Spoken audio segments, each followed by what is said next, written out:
मनुष्य की बुद्धि कहते हैं उससे 9 गुनी ताकत का अचेतन मन, अनकॉन्शियस माइंड भीतर बैठा हुआ है।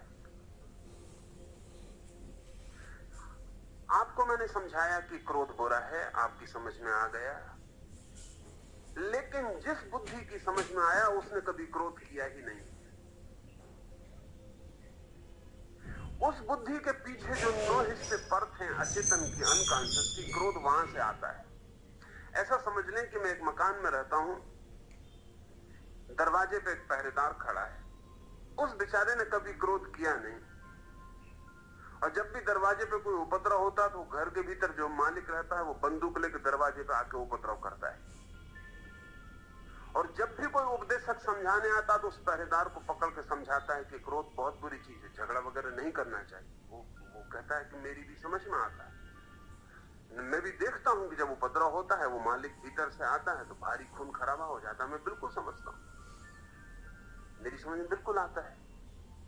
मगर ये उपदेशक को पता नहीं कि जिसको वो समझा रहा है उसने कभी उपद्रव किया नहीं, और जिसने उपद्रव किया है इस पहरेदार से उसका कोई कम्युनिकेशन नहीं, इससे कभी उसकी मुलाकात ही नहीं होती। और जब वो मालिक बंदूक लेके आता तब ये पहरेदार हाथ पर झुका के, सिर झुका के उसके चरणों में पड़ जाता क्योंकि वो मालिक। और जब वो चला जाता तब पहरेदार अपनी कुर्सी पे बैठ के झपकी खाता रहता और सोचता है कि बहुत बुरी बात है, क्रोध होना नहीं चाहिए। आप जिस बुद्धि से समझ रहे हैं, अगर हम आपके मन के 10 खंड कर दें तो 1 खंड समझ का है और 9 खंड अंधेरे में पड़े। जीवन का सारा उपद्रव अंधेरे खंडों से आता है। जब आपके भीतर काम वासना पैदा होती है तो आपके उन 9 हिस्सों से आती है।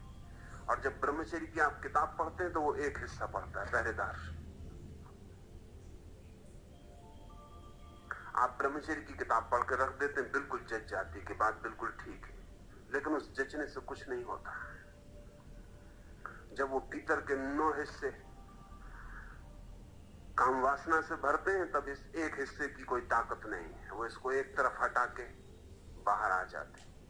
इसके जुम्मे एक ही काम है कि जब वक्त मिले तो समझने का काम करे, और जब फिर वक्त मिले तो पश्चाताप करे। ये जो 1 हिस्सा मन, इसकी कोई सुनवाई नहीं।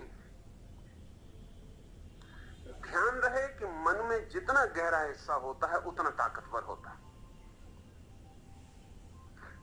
परिधि पर, सरकमफ्रेंस पर ताकत नहीं होती, ताकत सेंटर में होती है।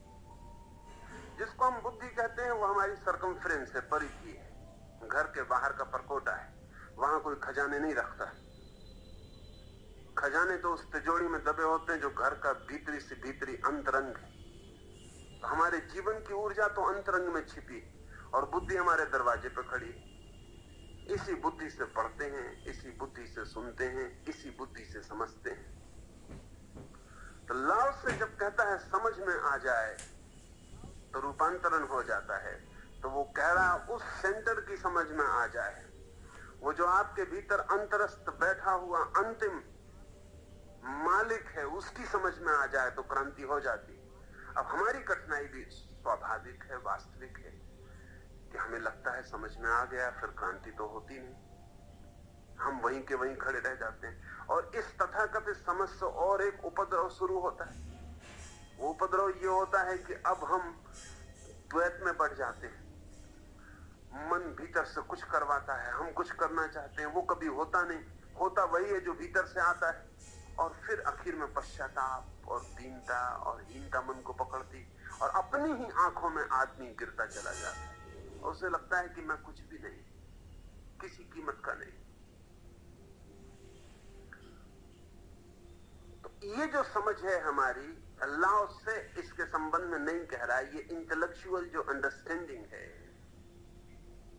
ये धोखा है समझ का। ये ऐसा ही है जैसे कोई कहे कि अगर वृक्ष को जल मिल जाए तो उसमें फूल आ जाते, हम जाके वृक्ष के पत्तों पर जल छिड़काएं, फिर फूल ना आए।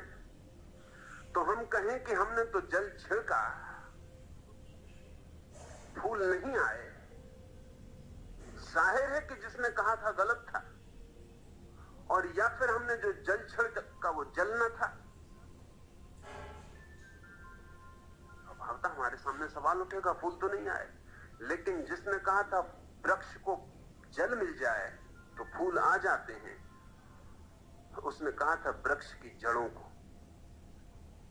रूट्स को। ये मजे की बात है कि वृक्ष के पत्ते को आप जल दें तो जड़ों तक नहीं पहुंचता, जड़ों को जल दें तो पत्ते तक पहुंच जाता है। क्योंकि पत्तों के पास कोई यंत्र नहीं है कि जड़ों को रूट्स तक पहुंचा दे, जड़ों तक पहुंचा दे जल को। जड़ों के पास यंत्र है। जड़ें केंद्र हैं वृक्ष की, पत्ते तो परिधि हैं। इसलिए पत्ते रहें कि गिर जाएं नॉन एसेंशियल है, दूसरे पत्ते आ जाएंगे। लेकिन जड़ें चली जाएं तो दूसरी जड़ें लाना बहुत मुश्किल है, असंभव है।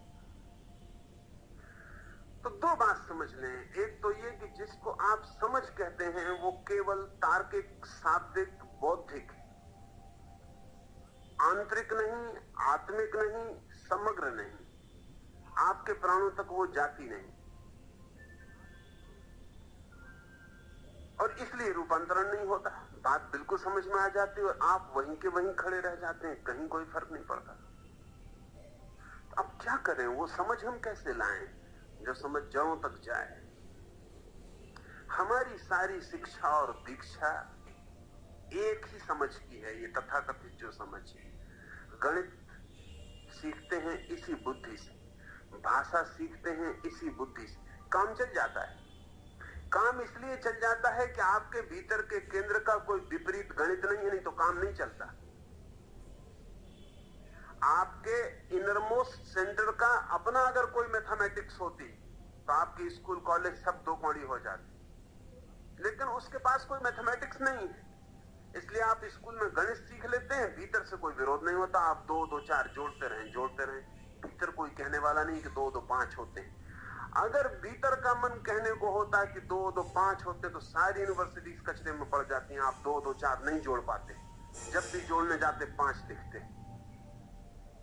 इसलिए विश्वविद्यालय सफल है,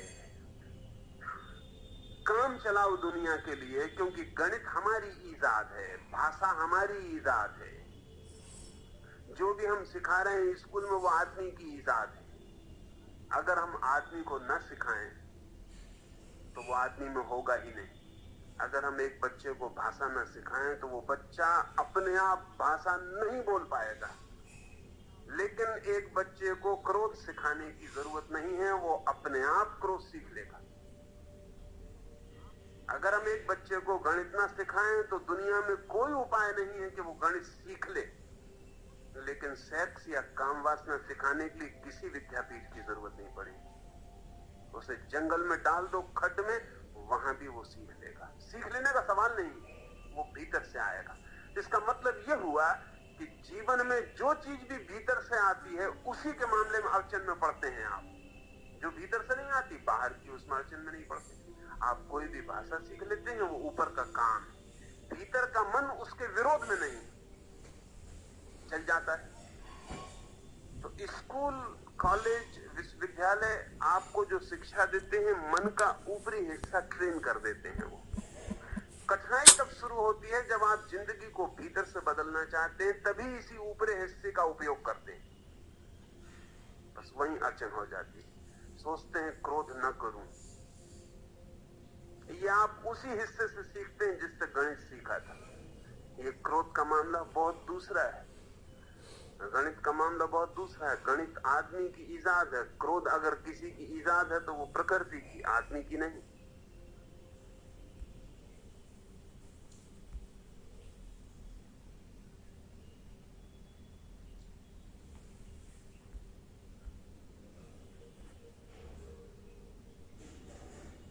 किसी से हम समझ का काम लाते हैं तब अड़चन हो जाती है, काम नहीं होता।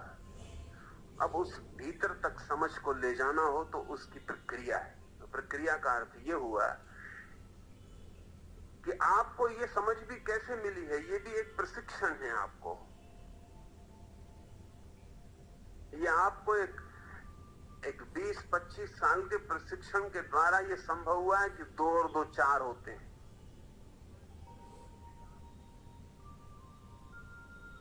मुल्ला नसरुद्दीन एक दिन अचानक अपने रास्तों पर देखा गया कि बहुत शानदार कपड़े पहने हुए,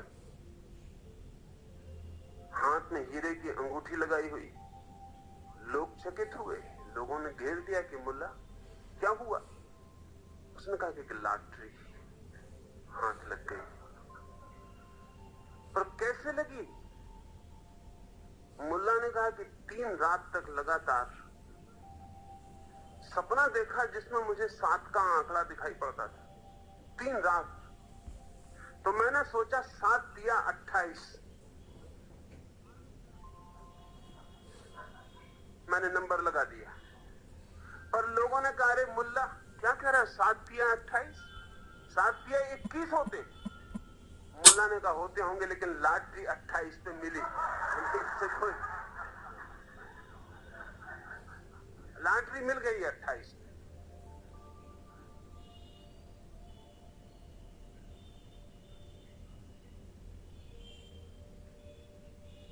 2-4 की भी ट्रेनिंग है।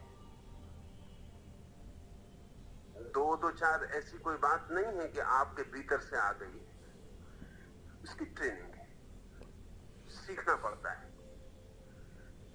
सीख के हल हो जाता है। अब ये जो अंतरस्थ मन है, इस तक समझ को पहुंचाने के लिए भी प्रक्रियाओं से गुजरना पड़े। लाओ त्से ने जब ये बातें कही हैं तब आदमी बहुत सरल था, और बहुत से फर्क पड़ गए हैं जो मैं आपको ख्याल दिला दूं जिससे अड़चन। लाओ त्से ने जब ये बातें कही हैं, आदमी बहुत सरल था, उसकी इंटेलेक्चुअल ट्रेनिंग नहीं थी, उसकी कोई बौद्धिक परत नहीं थी। लाओ त्से बोल रहा था गांव के ग्रामीण जनों से, वे सीधे साधे लोग थे, उनके पास कोई बौद्धिक खजाना नहीं था।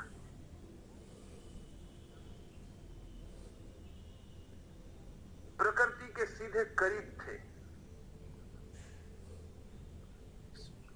निर्दोष थे। लाओ त्से उनसे बोल रहा था। लाओ त्से अगर आपसे बोले तो सबसे पहला सवाल यही होगा जो विजय ने पूछा, यही सवाल होगा। समझ में तुम्हारे आपकी बात आ गई? लाओ त्से जिनसे बोल रहा था वो ये सवाल कभी नहीं उठाए। लाओ त्से और च्वांग त्से के हजारों संस्मरणों में ये सवाल एक आदमी ने नहीं उठाया है कि हमारी समझ में तो आ गया लेकिन जिंदगी नहीं बदलती। हाँ, ये सवाल बहुत लोगों ने उठाया है कि हमारी समझ में नहीं आता, समझाएं। फर्क समझ रहे हैं? वो ये सवाल उठाते हैं बहुत लोग कि हमारी समझ में नहीं आया, आप फिर से समझा दें। तो लाओ त्से फिर से समझाएगा। एक बार ऐसा हुआ कि एक आदमी रोज सुबह आया, 21 दिन तक आया, और रोज सुबह आके वो कहता कि लाओ त्से से कि तुमने जो कहा था वो मैं भूल गया, तुमने जो कल कहा था फिर से समझा दो। 1 दिन, 2 दिन, 3 दिन, 4 दिन। फिर लाओ त्से के एक शिष्य मातसु को हैरानी हुई। उसने उस आदमी को जब 5वें दिन फिर आते देखा तो उसने उसको झोंपड़े के बाहर रोका और कहा कि क्या मामला है? उसने कहा वो मैं भूल गया, वो जो कल समझाया था तो मैं फिर समझने आया। तो उसने कहा तू भाग जा, तू भीतर मत जा, क्योंकि एक पागल तू है और दूसरा पागल हमारे पास लाओ त्से है। तू अगर जिंदगी भर भी आता रहा तो वो समझाता रहेगा। 5 दिन 4 दिन से मैं भी देख रहा हूं कि तू वही का वो सवाल ले आता है, वो वही का वो सवाल समझाने बैठ जाता।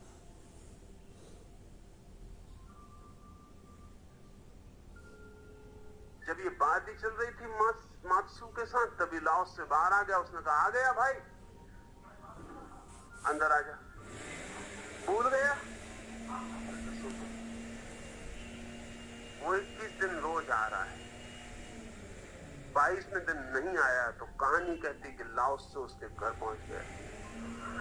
कहा क्या तबीयत खराब, क्या हुआ? उस आदमी ने कहा समझ में आ गया। और कुछ? मैं दूसरा आदमी हो गया। लेकिन फर्क आप समझ रहे हैं? अगर हम 21 दफा जाते लाओ त्से के घर पर तो हम समझने ना जाते, हम कहते समझ में तो पहले दिन ही आ गए, जिंदगी नहीं बदली। वो आदमी ये कहते नहीं कि जिंदगी नहीं बदली, क्योंकि वो आदमी ये कहता है कि आप कहते हो समझ में आ जाएगा तो जिंदगी बदल ही जाएगी, वो बात खत्म हो गई, अब समझ में ही आ जाए। बुद्ध जब भी बोलते थे, तो अभी जब बुद्ध के ग्रंथों को संपादित किया गया है तो बड़ी हैरानी हुई, क्योंकि बुद्ध एक एक पंक्ति को 3 बार से कम दोहराते नहीं थे। 3 बार कहेंगे।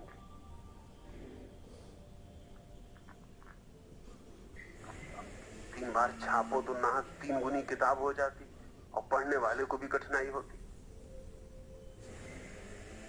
तो राहुल शंकर तैन ने जब पहली दफा हिंदी में विनय पिटक का पूरा संग्रह किया, तो हर पंक्ति के बाद निशान लगाए उन्होंने, निशान बाहर सूची बना दी, फिर से वही उसका निशान, फिर से वही उसका निशान, फिर से वही डिट्टो। पूरी किताब निशान से भरी हुई है। क्या बात है कि बुद्ध क्यों इतना दोहरा रहे हैं?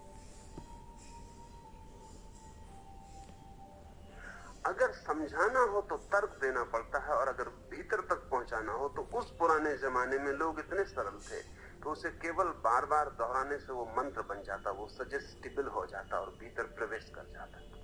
सिर्फ बार बार दोहराना काफी था।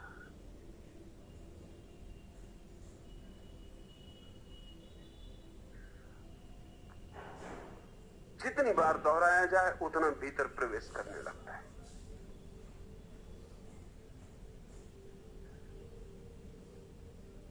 लेकिन बुद्धि तो एक ही दफे में समझ जाती है, इसलिए दोबारा दोहराने की जरूरत नहीं रह जाती। अगर दोबारा दोहराओ तो आदमी कहेगा आप क्यों हमारा समय जाया कर रहे हैं?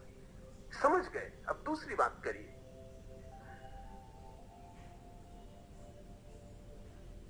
आज भी जो लोग अनकॉन्शियस माइंड के साथ काम करते हैं वो सिवाय दोहराने के और कुछ नहीं करते। जैसे कि अभी पेरिस में कुछ वर्षों पहले एमाइल कुए नाम का एक बहुत बड़ा मनोवैज्ञानिक था, जिसने लाखों लोगों को ठीक किया, पर वो एक ही बात दोहराता था कि तुम बीमार नहीं हो। और वो घंटे भर लिटाए है उस आदमी को दोहरा रहा है कि तुम बीमार नहीं हो, तुम बीमार नहीं हो। वो आदमी कह सकता है कि समझ गए एक दफा, अब इसको बार बार कहने का क्या प्रयोजन? और इमाइल कुए कहता है कि तुमसे मुझे मतलब नहीं, तुम तो समझ गए, तुम तो पहले ही समझ रहे हो। तुम्हारे जो भीतर गहरे और गहरे में वहां तक वो दोहराए चला जाएगा। थोड़ी देर में ये ऊपर की जो बुद्धि है, जो ये ऊपर की बुद्धि है, नए में रस लेती, पुराने में रस नहीं लेती। ये थोड़ी देर में कहेगी कि ठीक है सुन लिया सुन लिया सुन लिया, ये सो जाएगी। हिप्नोसिस का कुल इतनी मतलब है, ये सो जाएगी। ये ऊपर की जो बुद्धि है ऊब जाएगी, ये परेशान हो जाएगी कि क्या कहे चले जा रहे हो कि तुम बीमार नहीं हो। थोड़ी देर में सो जाएगी, लेकिन कुएं कहता चला जाएगा। और जब ये सो जाएगी तो इसके पीछे की जो परत है वो सुनने लगेगी।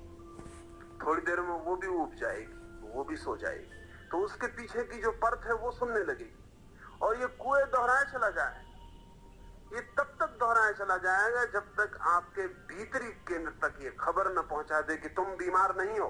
और अगर ये भीतरी केंद्र तक खबर पहुंच जाए, वो केंद्र अगर मान ले कि मैं बीमार नहीं हूं, तो बीमारी समाप्त हो गई। अब इसके लिए मंत्रों का, ध्यान का, तंत्र का न मालूम कितना कितना आयोजन करना पड़ा। बाद में करना पड़ा जबकि लोग ज्यादा सोफिस्टिकेटेड हो गए। लाओत्से के वक्त में कोई जरूरत ना थी, लाओत्से के वक्त तक कोई जरूरत ना थी। लोग सरल थे और उनके अंतरस्थ मन का द्वार इतना खुला था और बुद्धि का कोई पहरेदार न था कि कोई भी बात लाओत्से जैसा आदमी कहता तो भीतर प्रवेश कर जाती। इस सब का इंतजाम था। लाओत्से के पास जाता ही कोई तब था जब वो श्रद्धा करने को राजी हो। लाओत्से के पास अगर कोई जाता हो तर्क करने को उत्सुक होता, तो लाओत्से कहता कि अभी तू फला गुरु के पास जा, थोड़े दिन वहां रहे। अभी मैं एक सूफी फकीर का जीवन पढ़ता, अजनबी, एक सूफी फकीर था। गांव का एक बहुत बड़ा पंडित, एक बड़ा व्याकरण का ज्ञाता अजनबी को सुनने आया, तो उसने देखा कि वो व्याकरण वगैरह जानता नहीं, ठीक से भाषा उसे आती नहीं। तो उस पंडित ने कहा कि पहले तो लोगों को जिनको आप समझा रहे हैं ठीक से भाषा समझाइए, व्याकरण समझाइए, प्रारंभ से ही प्रारंभ करिए। ये आप क्या कर रहे हैं? आप इतनी ऊंची बातें कर रहे हैं, लेकिन न भाषा का ठिकाना न व्याकरण का। तो सूफी फकीर ने कहा कि तू रुक जा यहां। उस फकीर के चमत्कारों की बड़ी कथाएं थी। वो पंडित रुक गया। सूफी ने उससे कहा कि बाहर झोपड़े के जो कुत्ते और बिल्लियां सांझ को इकट्ठे होते हैं, तू उनको व्याकरण सिखाना शुरू कर दे। उसे लगा तो कि ये पागलपन की बात है, लेकिन ये फकीर कह रहा और ये चमत्कारी है, शायद कोई राज होगा, शायद ये कुत्ते और बिल्लियां साधारण न हो, कुछ खूबी के हो, या फिर इसका कोई मतलब होगा। शायद इन्हें सिखाते सिखाते मुझे कुछ सीखने को मिल जाए। बात तो कुछ होगी ही, रहस्य इसमें कुछ होगा ही। उसने बेचारे ने सिखाना शुरू कर दिया। सरल से सरल पाठ सिखाता था, लेकिन कुत्ते बिल्ली थे कि नहीं सीखते थे। 6 महीने बीत गए, वो भी थक गया। फकीर कई बार पूछा कि कोई प्रगति, कोई प्रगति तो नहीं हो रही। फकीर ने कहा बिल्कुल प्रारंभ से प्रारंभ किया है ना, प्रारंभ से प्रारंभ किया, इससे और आगे प्रारंभ भी नहीं होता। कुछ भी सिखा पाए? उसने कहा कि एक कदम ही नहीं उठ रहा आगे।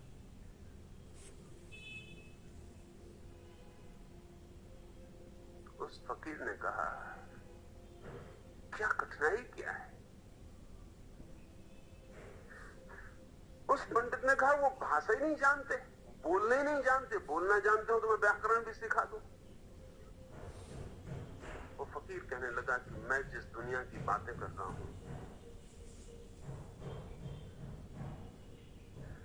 तुझे उस दुनिया की ना भाषा का पता है और ना व्याकरण का पता है।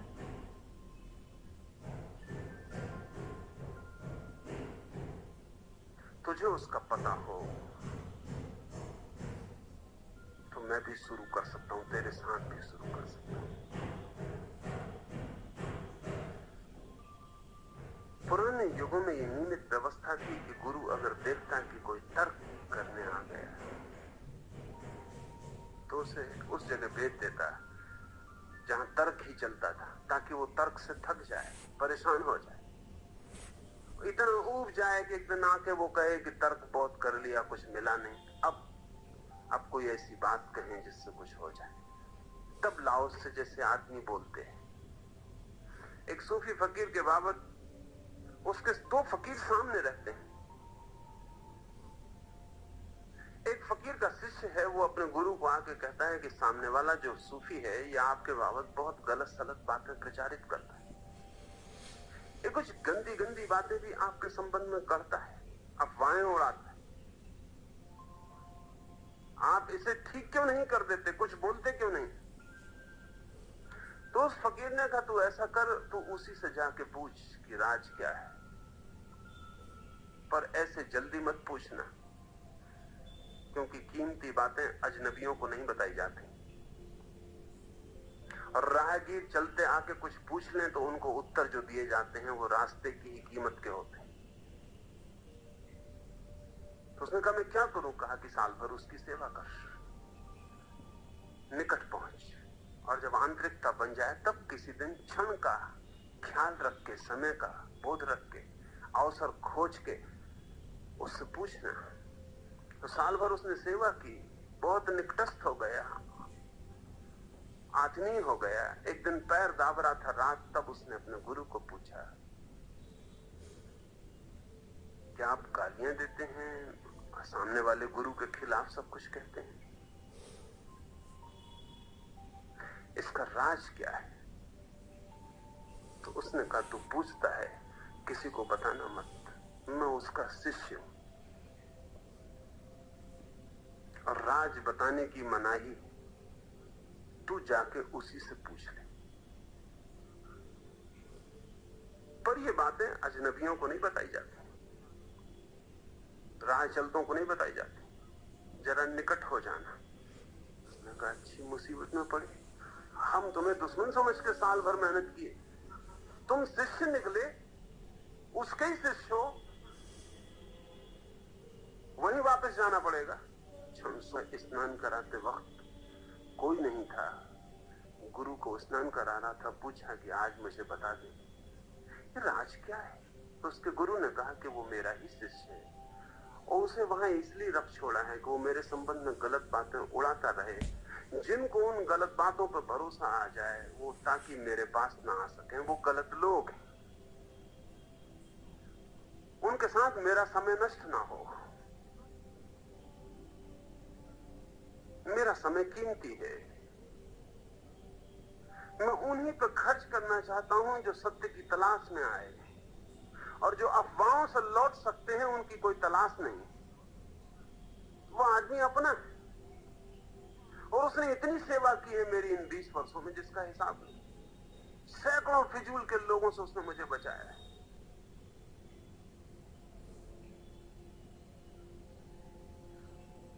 ये नियमित व्यवस्था थी। और जब कोई श्रद्धा से भर जाए, श्रद्धा से भरने का अर्थ है जब कोई हृदय को सीधा खोलने को तैयार है। अभी साइकोलॉजिस्ट या साइकोएनालिस्ट क्या कर रहे हैं? वो इतना ही कर रहे हैं, एक मरीज पे 3 साल तक साइकोएनालिसिस चलती है। कोच पे लिटाया है मरीज को, घंटों हजारों घंटों उससे चर्चा होती। मरीज कहता जाता है, चिकित्सक सुनता जाता है। किस लिए? वो सिर्फ इसलिए कि कहते कहते कहते कहते मरीज बुद्धि की ऊपरी बातें थोड़े दिन में चुक जाएंगी, तब वो भीतर की बातें कहना शुरू कर देता। फिर वो भी चुक जाती हैं तो और आंतरिक बातें कहने लगता, ओपनिंग हो जाती।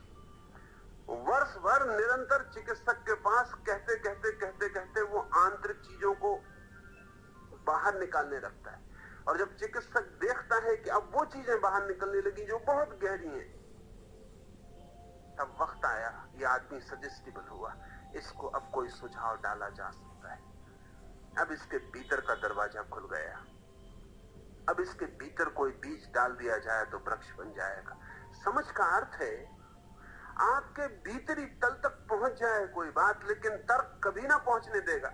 और हम तर्क से ही समझना चाहते हैं, और तर्क ही उपद्रव है, वही पहरेदार है। वो कहता पहले मुझे समझाओ, अगर मुझे समझाओ तो मैं मालिक से मिला दूं, और अगर मुझे नहीं समझा पाते हो तो मैं मालिक से क्या मिलाऊं। और फिर कठिनाई ये कि जब वो समझ जाता है तो वो समझता है समझ गए, मालिक हो गए। फिर वो देखता है समझ तो हो गई लेकिन कुछ हल नहीं होता, क्योंकि कोई जिसको हम बुद्धि कहते हैं उसके पास कोई भी शक्ति नहीं है। जिसको हम कहें कोई भी फोर्स टू एक्ट बुद्धि के पास नहीं। और फोर्स टू एक्ट जो है, शक्ति काम करने की, वो बुद्धि के पीछे किसी और छिपे तल में, इसलिए ये व्यवधान पड़ता है। तो अगर उस तक पहुंचना है तो फिर अगर नहीं पहुंचता सीधा, किसी को पहुंच जाता हो तब तो कोई सवाल नहीं।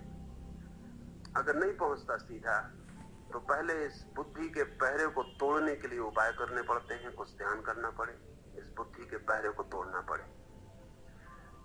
और ध्यान की कोई ऐसी प्रक्रिया उपयोग में लानी पड़े जो आपको निर्बुद्धि बना दे, इर्रेशनल बना दे। जैसे मैं जो ध्यान का प्रयोग करता हूं वो बिल्कुल बुद्धिहीन है।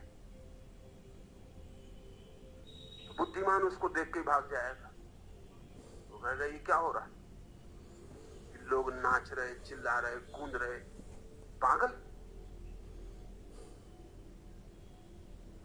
लेकिन जो आदमी नाच रहा है, कूद रहा है, वो बुद्धि के तल से नीचे उतर गया, क्योंकि बुद्धि तो सेंसस का काम करती है। वो कहती है क्यों हंस रहे हो, अभी कोई हंसने की बात ही नहीं, पहले हंसने की बात तो होने तो फिर हंसना। कहते क्यों रो रहे हो, अभी कोई रोने की बात ही नहीं, क्यों कूद रहे हो, कोई जमीन में आंच लगी है, आग लगी है कि तुम कूद रहे हो, ये क्यों घूंसे तान रहे हो हवा में, पहले किसी को गाली देने दो फिर घूंसा उठाना। बुद्धि पूरे समय ये कह रही है कि जो तुम कर रहे हो वो तर्कयुक्त हो, लेकिन जिंदगी में कभी भी कुछ तर्कयुक्त किया है? जब किसी से प्रेम हो जाएगा तब बुद्धि कहां होगी? और जब किसी से क्रोध हो जाएगा तब बुद्धि कहां होगी? और जब किसी को मारने का मन हो जाएगा या मरने का मन हो जाएगा तब बुद्धि कहां होगी? तो जिंदगी की जहां असली जरूरतें हैं वहां तो बुद्धि होगी नहीं। और उन गहरे बिंदुओं तक आप कभी उतर ना पाएंगे बुद्धि की बात मान के चलेंगे तो। ध्यान के सब प्रयोग आपकी बुद्धि की परत को तोड़ने के प्रयोग हैं। वो आपकी एक दफा परत टूट जाए तो आप एकदम सरल हो जाते हैं, और जब आप सरल हो जाते हैं तो आपके पास एक अंतर्दृष्टि होती है जहां से चीजें साफ दिखाई पड़ती हैं। तब यह सवाल कभी नहीं उठता कि मेरी समझ में आ गया और क्रांति नहीं हुई। समझ में आ जाना ही क्रांति है।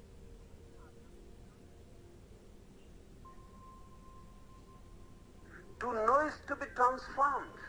Knowledge is transformation. ये सवाल फिर नहीं उठता, लेकिन ये उठता है। और मैं ये नहीं कहता कि गलत उठता है। हम जैसे हैं आज, उसमें ये सवाल उठेगा। हम दो हिस्सों में बटे हुए हैं। जिस हिस्से से समझते हैं उसका कोई संबंध नहीं, उस हिस्से से जिससे करते हैं। करने का हिस्सा अलग, समझने का हिस्सा अलग। घर डिवाइडेड, दो टुकड़ों में बटा हुआ है।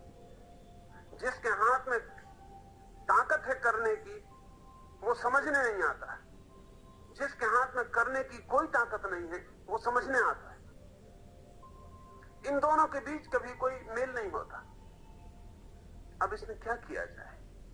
इसमें एक ही उपाय है कि आप इस समझने की जो परत है, इसको तोड़ के थोड़ा नासमझी की दुनिया में उतरे और थोड़ा नासमझ होके देखें।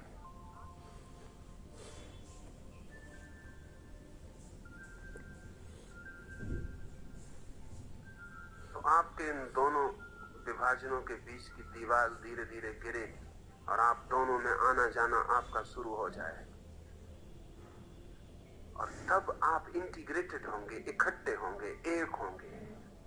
और वो जो एक आदमी है, वो जो भी समझ लेता है वही उसकी जिंदगी में फलित हो जाता है। हम दो हैं, और इसलिए हमारा जो सवाल है वो जिंदगी तक उलझता चला जाता है।